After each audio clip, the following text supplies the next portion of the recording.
अवैध कब्जा करता रहा। सरकारों ने, खासतौर पर कांग्रेस की सरकारों ने जब केंद्र में रही, उसके बाद या उत्तर प्रदेश की बात करें, सरकारों ने खूब बढ़ावा दिया तुष्टीकरण के नाम पर, कुछ वोट के नाम पर, वक्फ के नाम पर। इन संपत्तियों पर ये बोर्ड कब्जा करता रहा और सरकारें चुप रहीं, बल्कि मदद की। जहां जरूरत हुई वहां कानून में बदलाव करके कुछ ऐसा किया ताकि वक्फ बोर्ड इन जमीनों पर आसानी से कब्जा कर सके। जो शब्द है लैंड जिहाद, ये बिल्कुल ठीक शब्द है वक्फ बोर्ड के लिए, क्योंकि वो जिस तरह से एक जिहाद चला रहा है जमीनों पर कब्जा करने का, उस पर अब सरकार लगाम लगा रही है।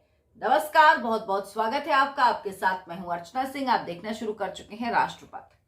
123 ऐसी संपत्तियां जो वक्फ बोर्ड की संपत्तियां हो चुकी थीं, किसने की? 2014 में कांग्रेस की सरकार ने, जब केंद्र में यूपीए की सरकार थी, चुनाव से ठीक पहले 123 संपत्तियों को एक एक्ट बनाकर वक्फ बोर्ड को सौंप दिया गया। कहा गया कि इन संपत्तियों का अधिग्रहण नहीं किया जा सकता, ये संपत्तियां अधिग्रहण से बाहर कर दी गई।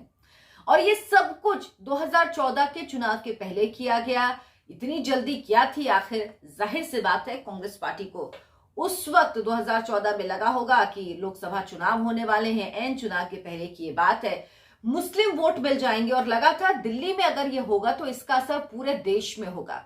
लेकिन 2014 में कांग्रेस पार्टी अपने सबसे बुरे स्तर पर पहुंची थी। लोकसभा में प्रदर्शन के सबसे कम सीटें आई थी, 44 सीटों पर सिमट गई थी कांग्रेस पार्टी। अगर मुझे सही इस वक्त याद है तो सबसे कम सीटें कांग्रेस पार्टी को मिली थी 2014 में। कांग्रेस पार्टी दिल्ली में एक लोकसभा की सीट नहीं जीत पाई थी। यानी जिन वोटों के लिए, जिस तुष्टीकरण के लिए कांग्रेस पार्टी ने ये किया, ये सब कुछ किया, कांग्रेस पार्टी एक सीट दिल्ली में नहीं जीत पाई और पूरे देश में स्थिति ये कि 45 सीट के अंदर सिमटकर कांग्रेस पार्टी रह गई थी। लेकिन अब 123 जो ये भूमि है, इसको लेकर उसके बाद जब मोदी सरकार आई तो सरकार ने एक कमेटी बनाई। ये कमेटी 2016 में बनाई गई। 2017 में इस कमेटी की रिपोर्ट आई। इस रिपोर्ट को सार्वजनिक नहीं किया गया और उसके बाद 2018 अगस्त में 2 सदस्यीय कमेटी बनाई। इसमें एक रिटायर्ड जज और एक रिटायर्ड डीएम शामिल थे। ये कमेटी 2018 में बनाई गई और इसके बाद जो रिपोर्ट आई इस कमेटी की, उसके आधार पर नोटिस जारी किया डीडीए ने और कहा, उस दौरान जब एक कमेटी थी, उस कमेटी ने भी वक्फ बोर्ड को नोटिस जारी किया, बुलाया कि आप आइए और बताइए कि ये जमीनें आपकी क्यों हैं, आप क्यों ऐसा कह रहे हैं। तो वक्फ बोर्ड की तरफ से कोई भी पेश नहीं हुआ इस कमेटी के सामने। उनका कहना था कि हमने मामला हाई कोर्ट में डाला हुआ है, इसीलिए हम कमेटी के सामने पेश नहीं होंगे। डीडीए ने इस मामले पर इन संपत्तियों को लेकर नोटिस जारी किया, 123 संपत्तियों को लेकर, और कहा कि अगर किसी को कोई ऐतराज है, किसी के पास कोई कागज है, कोई क्लेम करना चाहता है इन संपत्तियों को लेकर, तो वो आए और बताए, वो कागज प्रोड्यूस करे। लेकिन कोई नहीं आया। तो अब इस कमेटी की रिपोर्ट के आधार पर ही सरकार ने इन संपत्तियों के, या डीडीए ने इन संपत्तियों के बाहर नोटिस चस्पा दिया है, जिसमें लिखा हुआ है कि अब इन संपत्तियों का वक्फ बोर्ड से कोई लेना देना नहीं है। इन नोटिस में साफ लिखा हुआ है कि ये वक्फ बोर्ड की संपत्ति नहीं है और इन संपत्तियों का अधिग्रहण किया जा सकता है। इनमें से ही एक संपत्ति है, वहां शायद कब्रिस्तान का, जो आईटीबीपी को सौंप दी गई।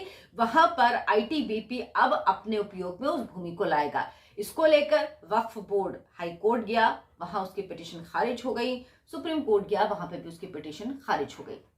यानी ये बात नहीं मानी गई क्योंकि इसमें डीडीए की तरफ से कहा गया कि इसमें कोई डिस्प्यूट नहीं है। कोर्ट ने भी इस बात को माना कि इस भूमि में कोई डिस्प्यूट नहीं है, इसीलिए मामला कोई बनता ही नहीं है। यानी एक इसकी भूमि आईटीबीपी को दी जा चुकी है, जिस पर अब काम भी शुरू हो चुका है। दूसरी तरफ अब बाकी की जमीनों पर भी नोटिस लग गया है, जिसमें कहा गया है कि ये वक्फ बोर्ड की संपत्ति नहीं है। तो अब इन संपत्तियों पर से कब्जा छुड़ा लिया गया है। दूसरी तरफ जो अमानतुल्लाह खान है, जो दिल्ली वक्फ बोर्ड के चेयरमैन है, उनका कहना है कि वो इस मामले को लेकर कोर्ट गए हैं, वो इन संपत्तियों को नहीं छोड़ेंगे, वो वक्फ बोर्ड की संपत्तियां हैं। यूपीए सरकार ने 2014 चुनाव से ठीक पहले एक एक्ट बनाया। आनन फानन में एक्ट के अंतर्गत इन सारी संपत्तियों को ले आई ताकि इन संपत्तियों का अधिग्रहण नहीं किया जा सके। ये सब कुछ जानबूझकर किया गया, वोटों के लिए किया गया, तुष्टीकरण किया गया। लेकिन उस तुष्टीकरण का फायदा क्या हुआ? कुछ नहीं हुआ। कांग्रेस पार्टी की स्थिति बद से बदतर हो गई। अब इन संपत्तियों का अधिग्रहण कर लिया गया है। अब इन संपत्तियों को घोषित कर दिया गया है कि वक्फ की संपत्तियां नहीं है। यह मामला लेकर वक्फ बोर्ड हाईकोर्ट गया, लेकिन जो 2 सदस्यीय कमेटी थी उसकी रिपोर्ट के आधार पर अब सरकार ने कामकाज शुरू कर दिया है। यह खबर जानना इसलिए जरूरी है ताकि ये पता लग सके कि सरकारें इस तरह से जमीन वापस ले रही, और वाकई सिर्फ इतने से काम नहीं चलेगा। बहुत सारी जमीन है जिस पर अवैध कब्जा किया हुआ है वक्फ बोर्ड ने, क्योंकि एक बार अगर कोई भूमि वक्फ की हो जाती है तो उसके बाद उस पर कोई क्लेम नहीं कर सकता।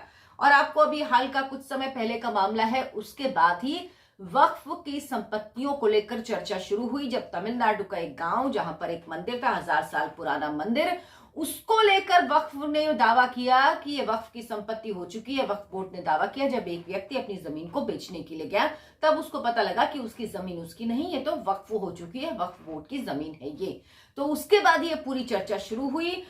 उसके बाद उत्तर प्रदेश में भी जिस तरह से सर्वे शुरू हुआ वक्फ की संपत्तियों का, ये जरूरी है कि पूरे देश में हो, पता लगनी चाहिए कि कौन सी संपत्ति वक्फ बोर्ड की है, कौन सी नहीं है। क्योंकि नारायण दत्त तिवारी के समय में एक अधिसूचना जारी करके आदेश दे दिया गया था कि जो भूमि है, जो उपयोग में नहीं है सरकारी भूमि, वो सब वक्फ की हो जाएंगी, या जहां पर कोई मस्जिद, कोई कब्रिस्तान, कोई इस तरह की चीज बनी हुई है या दरगाह बनी हुई है, तो उसके आसपास की जमीन भी अगर ऐसी है जो इस्तेमाल की नहीं है तो वो वक्फ की बोर्ड की जमीन हो जाएगी। इन सब जमीनों को वापस लिया जाना चाहिए। सब सरकारी जमीन है और देश भर में इस तरह से जमीनों पर कब्जे का एक अभियान चल रहा है, एक लैंड जिहाद चल रहा है जिसे कह सकते हैं। एक छोटी सी मजार बना दी जाती है, एक छोटी सी दरगाह बना दी जाती है, उसके बाद पूरी भूमि पर कब्जा होता है। हाल में आपने बेट द्वारका का मामला भी सुना होगा, उस पर भी वीडियो मैंने बनाया था। तो अब 123 जमीनों पर सरकार ने अपना कब्जा वापस लिया है। उम्मीद है ये अभियान यहां नहीं रुकेगा, आगे बढ़ेगा। वक्फ बोर्ड के पास जो भी अवैध संपत्ति है, जिन संपत्तियों पर उसने कब्जा किया है, वो सब सरकारें उनसे वापस लेंगी। अगर आपको मेरा वीडियो पसंद आया हो तो लाइक करें, शेयर करें और मेरे चैनल को सब्सक्राइब जरूर करें। नमस्कार।